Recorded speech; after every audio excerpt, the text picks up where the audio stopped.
concept of digital transformation has been discussed for years, but many organizations, even established companies, still struggle to understand what it really means to put it into practice. Digital leaders can feel pulled in many different directions as they try to balance people, technology, operations, and more. But getting your organization on the right path can result in huge benefits. So what are the common pain points, and how can companies get moving on their digital transformation journey? Hi, thanks for being with us. I'm Gary Cohen of CFE Media and Technology. Kind enough to join us today is Naveen Poonian. Naveen is President and Chief Executive Officer of iBase-t, where he's passionate about driving the company's overall vision and simplifying complex operations for customers to deliver high-quality, life-changing products to market faster while driving a more sustainable future.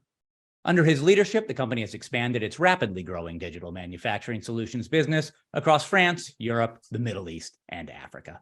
Welcome, Naveen. Thanks so much for being with us today. Hi, Gary. Glad to be here. Thank you.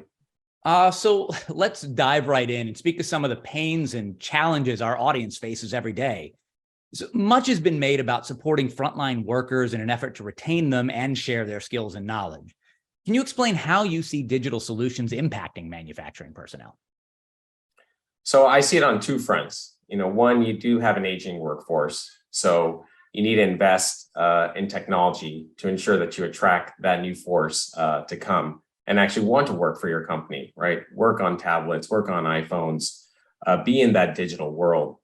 But two, in our industry, so we're in complex discrete manufacturing. You'll see a lot in aerospace, but very hard to replace those people. They have all this tribal knowledge of how they built and how they work in this world, and really a lot of process knowledge and just intricate things that not the typical person knows. So really, how do you download that data into a more repeatable process so you can start to train that next workforce? And you're starting to see that there is also a lot of automation, right? Certain manufacturing jobs are being replaced by automation. But in our world, it's not always an option, right? A machine can't do highly complex things and manage a whole complex process. So it's still a very high-touch industry. But really, that means you still need to take care of the people. And really, how do you empower those frontline workers? So there is a pressing need for these workers to get that data. And really, how do you start to tie multiple systems together and create more seamless workflows? So if I design something and then I build something, those could be two different systems. So how do you really take the data of what you're doing from a design standpoint, be able to leverage that when you're building a product, and even be able to leverage what you've done, take your as-built data and leverage that if you're going to maintain a product. So if I build an engine or design an engine, build an engine, now how do I maintain that engine and know exactly all the things that were in there? And you also want to create customizable interfaces for that frontline worker, right? We work on Google. We want to swizzle screens around and make it our own. And we want the right information that we want to see. So how do you make that easy for the frontline worker? That makes perfect sense. From your perspective, and honestly, from what you're seeing with complex discrete manufacturers, what are some of the challenges enterprise manufacturers are experiencing when it comes to infusing digital solutions into their operations? So, a big piece, I think, is sometimes people. We're stuck doing things a certain way. We've been working on paper or Excel, and this is sort of how it's been done. But you really need to start thinking differently, right? Just like when we used to read a book, now we read it on Kindle. It can be much more efficient. You can take notes more efficiently. So technology and modern technology has so much value behind it and makes things so much easier for us. And it's really not just for big customers, right? It's for everybody. And the companies that are going to outperform the market in the industry and possibly even acquire some of these less technology-focused companies, you're going to see that technology is going to be a real driver here for these customers. And what we see is also customers still trying to get off paper-based systems, while some, once again, are challenged pulling legacy systems. So think of an old mainframe computer, and how do I take data from there and how do I leverage it over here? Some of these customers have also built homegrown systems. So, when you're doing something complex, usually you don't think there's a company out there that helps you. I'd like to say we do, but you think you got to build it yourself. And we deal with a lot of engineers who love to build. And so you see these homegrown systems that hit its capacity and can't really grow anymore. And what we see is companies now aren't in a scalable format. They're really solving some of these critical problems, but they cannot scale that technology up. And really with us, how technology is out there, our focus is really how do you build unique capabilities and core functions as an out-of-the-box solution. So the functionality is there, it's customizable, it's flexible, so you can start to scale up or even scale down depending on where the market is. And another modernization imperative is, how do you bring down the cost of poor quality and the cost just to maintain a paper-based system? I once walked the shop floor. You see reams of paper, binders and paper, and you can imagine if there's a problem and I need to troubleshoot that, I need to go in and send a whole SWAT team to figure out what happened at any given point in manufacturing. And that's just not efficient. I'd rather click a button, get a report, and really understand what is there.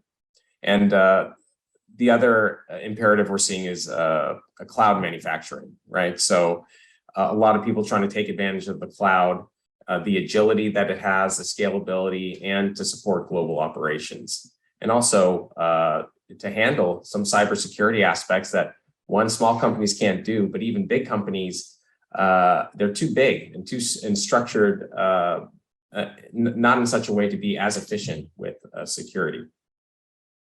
That makes perfect sense. So you're kind of talking about having an ecosystem throughout the organization. How important is that to having a cohesive program team? Can you talk about that a little bit? Sure. So this is where I talk about some concepts called digital thread or model-based enterprise. So, digital thread is really, and I talked about it before, is how do you get systems to be able to start communicating with each other? And what that means is you're starting to break down the silos that exist inherently in an organization. Engineering shouldn't just be doing what engineering does. And what engineering does has a dramatic effect on what manufacturing is going to do. What manufacturing does, and if they have changes, has a dramatic effect on the business. Parts and pieces and what you need to put into a product is going to have a dramatic a difference on, let's say, a cost, right? So how do you start building a cohesive platform together? And that's really connecting this digital thread.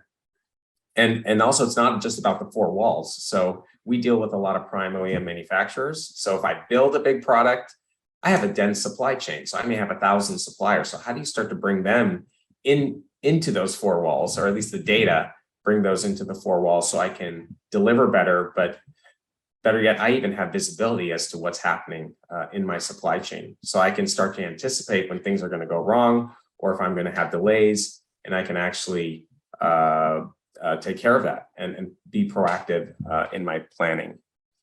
And the beauty of all this is it's closed loop, right? So we're just trying to create a closed loop ecosystem where you're taking your digital and physical worlds and you're bringing them together. And really, that's going to make you engineer, manufacture, and service products just that much more efficiently, which means, greater revenues, because you're going to get products out faster, but also you're reducing your cost at the same time because you're cutting waste and getting waste out of the systems. And some other things that you're seeing too is just, I talked about this, but there's dependencies at each level, right? Across the process, one work center to another work center. So how do you start to create that intricate web of what needs to happen? And if a change happens, how do you manage that change? So if I change a wing, let's say from aluminum to carbon fiber, what are the different things that it affects? What are the other parts? What are the other work centers that it affects? And how do I disposition that change and get a resolution so I can continue that process and get, say, that plane or that wing out the door quickly and effectively? And really what a lot of companies are doing is a focus on model-based enterprise. So how do I have a model, a digital model that's done in design, but it actually reflects reality? Right now, it doesn't always reflect reality because of all the change that happens in our world. complex products don't just come out perfect the first time. There's an evolution that needs to happen to get more and more efficient for that to happen. So how do you always have a model that everyone can use and keeps everyone on the same page? Based on a survey too that we've done with Tech Clarity, the further a manufacturer gets on their journey, the more benefits they will realize, because it doesn't plateau, because these things are all interconnected seamlessly, and everyone's working off the same page. To some, it may seem a bit overwhelming to embark on a digital transformation journey or to find the best way to modernize their operations. What are some quick takeaways? Let's say 3 quick takeaways for our audience. Sure. Analysis paralysis can kill any company, right? So to me, it's about starting now, right? Just create an initiative. You got to start somewhere, and there's always low-hanging fruit, right? How do I find quick wins that's going to allow me to accelerate this journey? Because it is a journey. It doesn't happen overnight. It could take 2 years, 3 years, 5 years. It's going to evolve. Technology evolves. And really, the cost of doing nothing could be obsolescence. So you look at companies that were doing really well, and like Sony and Kodak or Blockbuster, right? They didn't change their business models. They didn't adopt the way technology, let's say like Netflix was streaming, was coming. So you better do something, or you could be obsolescence or obsolete. The other is you got to think big. So what we see in our world is someone has a burning pain point. This really hurts me. We're having all these quality problems. Let me just go buy a quality solution, or let me solve this little problem here. You have to actually think bigger, right? Because sometimes these are just symptoms of a bigger problem. So you got to think big, and you really want to think about the future. What are you going to invest in that's going to future-proof your operation? You don't want to be pigeonholed, solving a small problem, and then you still have a lot of other leaks that are happening across the organization. So you really got to invest in platforms that can scale to your operations and scale to what you're going to need, especially as you grow. And you also have to think about how you bridge the gap in that full life cycle of manufacturing. So once again, it's not just about design engineering or resource management, but really you have to understand the full end-to-end process, and then how you connect that ecosystem. And I talked a lot about that to drive one holistic process from start to finish to build high quality products. So once again, that takes leadership. That takes someone at a C-level executive saying, I need my company to work as one team. And we need to be able to create an environment and an ecosystem where all of this can get done. And who's done a really good job of this is you look at someone like Salesforce, right? They have created a platform that's interoperable, can work with other solutions, has APIs, and can integrate, and you can leverage Salesforce data to go into other solutions that you can actually build, new products, and there's new companies coming out just leveraging Salesforce data. I mean, and we see the world in the same way, and we built our application and our solutions the same way. We need to work with everybody, and it doesn't take just one company or one product, right? It may take 20 different products, right, that need to work together. And so you have to architect a solution that works like that.